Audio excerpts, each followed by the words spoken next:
Sabes que te escucho, Osvaldo, y normalmente cuando uno escucha, normalmente no, porque va a sonar como que estoy generalizando, pero muchas veces uno se consigue personas que llevan muchos años en el deporte y entienden que poseen todas las verdades, pero además de eso, como que descalifican o menosprecian a las nuevas generaciones porque no han vivido o no han tenido la experiencia que quizás ellos tuvieron para tomar decisiones en determinados rubros. Entonces, no hay como que es el típico debate si la música de antes era mejor o la nueva es mejor.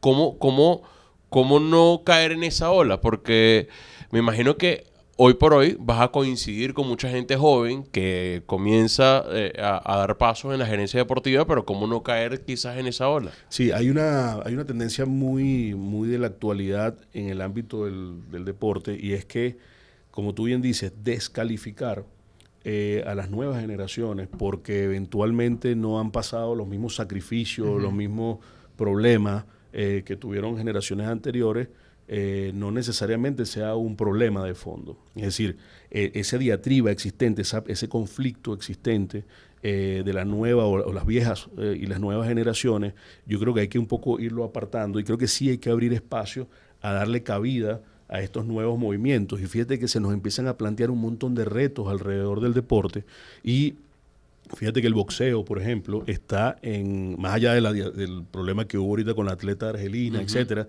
está en jaque el boxeo en los Juegos Olímpicos por el comité ejecutivo del COI. Y no es un tema de que sea malo, que sea bueno, o de que le guste o no a las nuevas generaciones. Las nuevas generaciones quizás les guste menos el conflicto que a las de antes. Yo esto, no sé, creo que les gusta mucho el conflicto, lo que pasa es que es en otros términos. Claro, Se expresa, UFC. Sí, no, claro. y se expresa de otras maneras. Las peleas de hoy en día van mucho por los mensajes de texto. Tú lees un chat de un niño en Roblox o el chat de un niño en cualquier otro dispositivo y Puede considerarse violento, sí, sí. se dicen cosas. Ahora, yo creo que los deportes a nivel digamos, las grandes federaciones deportivas internacionales están bajo el reto de cómo calar en eso que tú mencionas, las nuevas generaciones cómo actúan ante estos deportes. Por ejemplo, ahora mismo en París, ante un escenario espectacular, creo que fue cerca de la Torre Eiffel, hubo la competición de tiro con arco. Y yo te aseguro que hoy por hoy tenemos a millones o miles de niños a nivel mundial que están buscando la manera de hacer tiro con arco, porque vieron un escenario espectacular, porque La vieron puesta en la escena. puesta en escena, como también vimos otros por un famoso tirador que El se hizo, turco. se hizo meme viral por el turco, que el hombre, bueno, lo que le faltó fue un cigarrillo Fumarse un cigarro, sí. para disparar. Y detrás de todos esos atletas hay millones de horas, hombre, alrededor de entrenadores, todo el personal de apoyo, etcétera. Y yo creo que ahí es donde está la diferencia entre esas nuevas generaciones y las generaciones de antes. En toda la tecnificación que ha tenido el deporte. Porque los tiradores del año, no sé, 1972 en Múnich, muchos no tenían ni entrenador. De Mm. hecho, tú buscas y eran tiradores que eran expertos porque venían de sus ejércitos. No, y la indumentaria o la tecnificación de los instrumentos, Los claro. instrumentos, las armas eran totalmente distintas. Entonces tú dices, wow, esta gente usa algo que los pone rígidos. No sé si se han dado cuenta, pone completamente No rígidos. avanzan las técnicas de respiración como los snipers para Es controlar correcto. su ritmo cardíaco, qué sé yo. Y fíjate que, por ejemplo, el Comité Olímpico Internacional ha hecho algo muy lindo, es colocar, por ejemplo, los 100 metros estilos o los 100 metros pecho, por ejemplo, que colocan el video de 1900, no sé, 30 y por allá, 1936. Mm. Entonces colocan el video y en la parte superior de la pantalla, en la parte inferior colocan ¿Cómo es la ahora? final de ahorita. Sí, el avance del potencial del cuerpo humano. Y salen igual. Pero tú te das cuenta en la primera piscina que ya En estos van gimnasia también lo hace. y pasa muchísimo. Sí. Esto está generando, obviamente, que las generaciones actuales digan, wow, somos superiores. Que ese es otro elemento adicional. Las generaciones actuales Es la evolución, pues. claro, han evolucionado, son más rápidos, más ágiles, más altos. Y ahí podemos entrar en un debate muy largo que si Jordan es mejor que LeBron o que si fulanito es mejor que sutanito. Pero evidentemente son condiciones de tecnificación muy distintas y creo que ante eso todos los que estamos alrededor del deporte, los medios de comunicación, los atletas, los entrenadores, todas las personas tienen que hacer un proceso de adaptación. A eso iba.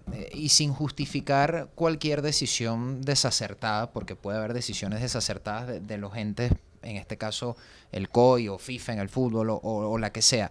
Desde mi punto de vista, no sé cómo lo ves tú, y es parte de mi pregunta que trata de englobar todo lo que hemos hablado hasta ahora, ¿no te parece inevitable que a veces se tomen decisiones equivocadas porque el mundo avanza a una velocidad mucho mayor a nuestra capacidad de adaptación o de interpretación de lo que está sucediendo ante nuestros ojos? Sí, sin duda creo que ahí hay un reto enorme de las organizaciones deportivas nacionales e internacionales, y es que precisamente el nivel de la vorágine del deporte nos está llevando literalmente a un tsunami, ¿no? O cultural en general, el mundo cambia, pareciera que mucho más, o sea, mi papá se parece mucho más a mi abuelo de lo que yo me parezco a él, generalizando. Exactamente. Y mi hijo, con respecto a mi papá, que sus abuelos serán desconocidos entre sí. Las brechas cada vez son mayores. Sí.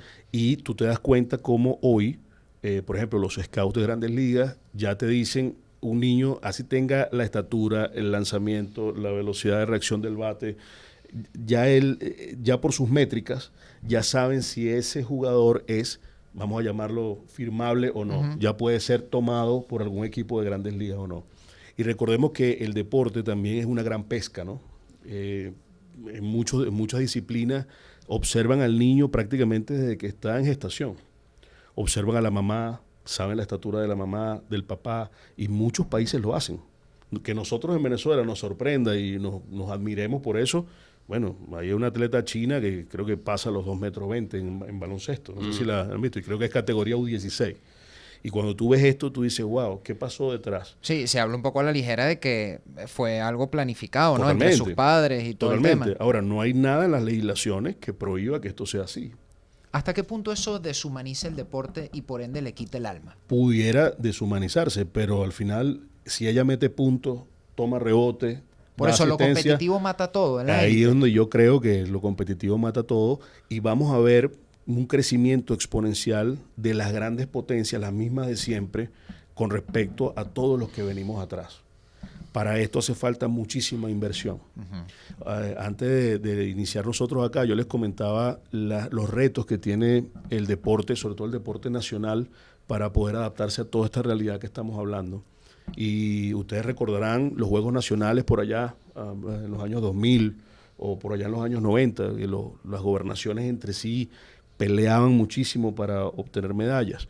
Y creo que se ha quitado un poco el pie del acelerador. Bueno, 11 años sin, Nos dijo, sin nos pie. contó Sayago. Sin El pie año en pasado se acelerador. hicieron, creo, y El año antes pasado. de eso, 11 años sin hacerse Juegos Nacionales. Pero el rol que tiene el entrenador de base, la entrenadora de base con ese niño gimnasta, con ese niño nadador, con ese niño del tiro con arco o el tiro deportivo, ese es digamos, el importante. Ese entrenador que está en ese club, en ese pueblito, en lo más recóndito de nuestro país, allí donde hay que llegar.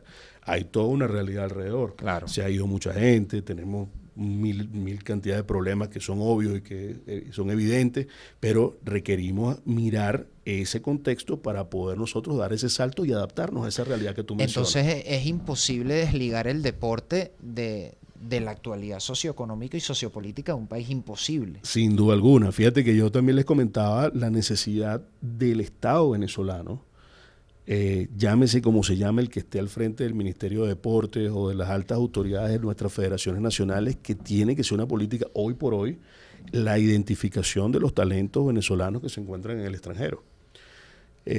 Lo difícil que es llegar a una competición, como por ejemplo son los Juegos Olímpicos, es algo que hay que revisarlo.